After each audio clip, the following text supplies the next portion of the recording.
Hi guys, it's me Cheryl Castro and welcome sa aking YouTube channel. So, today's topic guys, pag-uusapan po natin ang mga ugali na dapat baguhin para hindi ka na maghirap ulit. So, kapupulutan po natin ng aral to. So, sana po, itong video na to is panoorin ninyo ang umpisa hanggang sa dulo kasi marami kayong makakapupulutang aral dito guys. So, first is walang kasiyahan. So, means overspending on things you don't need. So, i-example ko yung sarili ko, guys. So, ako kasi yung taong magastos sa pera. Lalong-lalo na pag nagsasahod kami every month. Pero kasi minimum yung sahod ng mga OFW every month is napupunta sa Cebuana, sa M. Luwiliar, sa padalahan sa abroad. Minsan kasi guys, ini-reward ko naman yung sarili ko na gusto ko bumili ng things for myself. Ika nga, kasi syempre ikaw nagtatrabaho, so hindi naman masamang mag-overspend ng sarili mo, diba? Pero ayan ngayon, dahil sa COVID ngayon guys, kailangan natin baguhin yan, yung walang kasiyahan sa buhay. Pangalawa, emotional spending. Ika nga. Spending based on impulse or emotion. Ika nga. So, for example is, malungkot ka. Ang makakapagpasaya lang sa'yo is mag-spend ka ng pera. Yung lonely ka. Ang makapagsaya lang sa'yo is pumunta ka ng mall, bumili ka ng mga gamit na things na gusto mong bilhin. Ayun guys, kailangan natin baguhin yun, yung emotional spending nga. So, pangatlo is katakawan. Pangatlo yan guys is example ko ang sarili ko guys. Sa tuwing kumakain kami sa restaurant, same like sushi restaurant guys, na mahilig po talaga ako sa sushi. Kuha ng pagkain guys. At hindi ko siya nauubos. May mga natitirang 2 or 3 sushi. At nagagalit yung jowa ko kasi nga katakawan, malaki ang mata ko sa pagkain. So, may pagkain na gustong-gusto ko, pero pag nakuha ko na, nakain ko na, nabusog na ako, may natitira sa plato ko na ayaw niya. So, katakawan po yun. So, kailangan natin i-change yun, ialis na natin siya. Pang-apat, kapabayaan.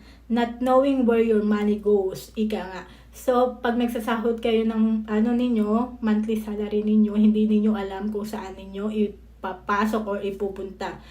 Pero talagang ang OFW kasi guys, isa na ang minimum na nasa utak niyan, padala agad ng pera. Pero yung rest ng pera ninyo, hindi nyo alam kung saan nyo ipupunta or saan nyo gagastusin. Kasi sa ating mga Pilipina kasi, hindi ko naman nilalahat ng mga Pilipina, pero talaga tayo is we want something new nga. Ika nga, pag may online selling dyan, mga bags, shoes, damit, na mga mura, binibili natin yan.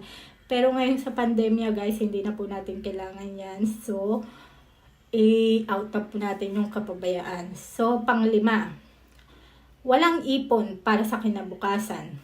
Ika nga. Yes guys, sa mga tao kasi guys, mostly sa atin, hindi na natin iniisip ang kinabukasan natin. Lalong-lalo na hindi ka nag-iipon ng pera. Ako kasi guys, wala talaga ako ipon nung nag-start ako ng mag-abroad ng I think 2009. So, nung nagbakasyon lang ako sa Pilipinas, saka lang ako nag-open ng bank account ko sa Metrobank. So, saka lang ako nag-ipon nung nakauwi ako ng Pilipinas, mga ilang taon ba ako hindi umuwi. I forgot already, but nung day na umuwi lang ako ng Pilipinas, doon lang ako nag-iipon, nag-open ng bank na mali pa yung way ng pag-open ko. Sana nag-open ako ng international credit card or ATM card na international. Alam ko sa Metrobank, meron silang ganun kaso ito. Ngayong may pandemya, wala tayong perang makukuha kasi lahat ng pera nyo nasa Pilipinas, hindi nyo mailabas nga. Ika nga, walang ipon. Pang-anim, lubog sa utang. Hindi ko alam guys kung bakit ang mga tao is nangungutang ng pera. Lalong-lalo na kung hindi nyo naman kailangan, umuutang kayo. Or mga pambayad sa mga bills ninyo, mga kuryente ninyo, inuutang ninyo sa umuutang kayo ng pera. Hindi ko alam kung bakit may mga ganong tao. Guys, kasi sa abroad kasi nakikita ko mga different people, lalong-lalo na hindi lahat ng mga tao sa abroad mayayaman. Yung may mga ibang lahi din na mahihirap na nagpupunta sila dyan sa abroad. Kumikita sila ng pera. Bakit kayo hindi nyo kayong kumita ng pera? Bakit nangungutang kayo ng pera? Anong different namin sa inyo na nagtatrabaho kami, nag-earn kami ng pera, pero kayo hindi kayo nag-earn? Hindi ko talaga alam kung anong pagkakaiba nating human being ba? Human being nga. So, 7, walang emergency fund. For example niyan is na ospital kayo. Wala kayong pera sa bangko. Saan kayo kukuha ng perang pang-ospital, guys? Isipin nyo naman yan.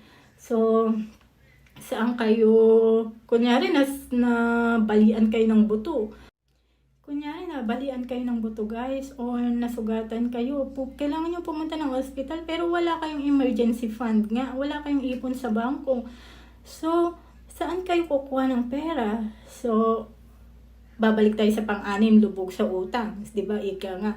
So, mangungutang kayo sa mga kamag-anak ninyo sa abroad, mga kaibigan ninyo sa abroad, mangungutang kayo. Malulubog na naman kayo sa utang. So, ayan nga yung sinasabi ko, 7, walang emergency fund. Pang-8, walang retirement fund, guys. So, may mga age sa atin na napakaagang mag-retire, guys. Hindi ko alam kung bakit kayo maaga nagre-retired or sinasabi ninyo na matanda na kayo. Pero dito sa abroad, guys, walang age dito, guys. Kahit na ilang taon ka, 50, 60 or 70 years old, hanggat kaya ng katawan mo, nagtatrabaho talaga sila.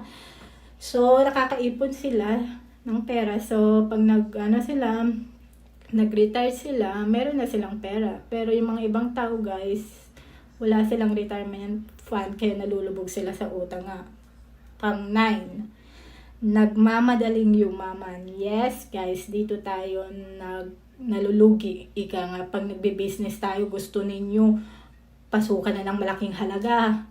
Gusto ninyo bigyan na ng malaking puhunan. Like, for making business, guys, you need to think about na you need to put some investment money for only little money ika nga.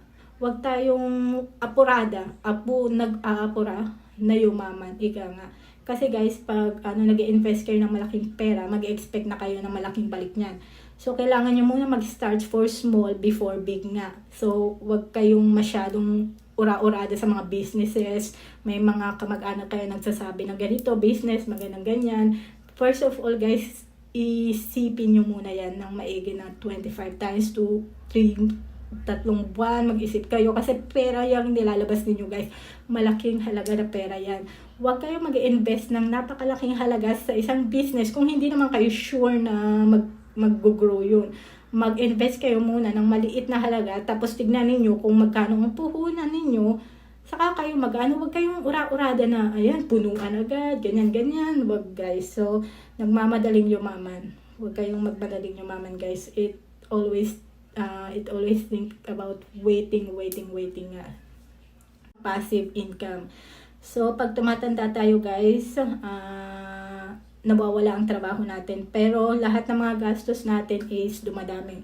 Meron tayo electricity bill, mga gastos sa bahay, kailangan bumili ng bigas, mga pagkain. Pero wala ka ng trabaho. Nag-retired ka na ng maaga, diba? So, yung sahod natin is nag-stop, pero yung mga gastos natin, laging iin nga sa mga gastusin sa bahay, wala ka ng sahod pero may mga gastusin ka na naka sa palad mo nga, ika nga. So, walang passive income.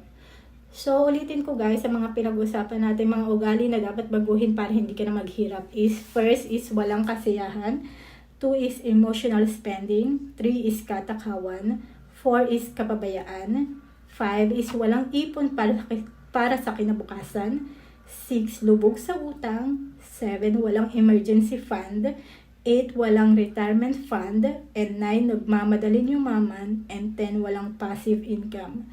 sana itong mga binasa ko guys is kapulutan po natin ng aral at ipasok po natin na sa mind natin itong mga 10 na sinabi ko sa inyo para makatulong sa inyong kinabukasan. So, that's it for today's vlog guys. I hope na na-enjoy ninyo itong video. Please like and share and subscribe to my channel. Love you all guys.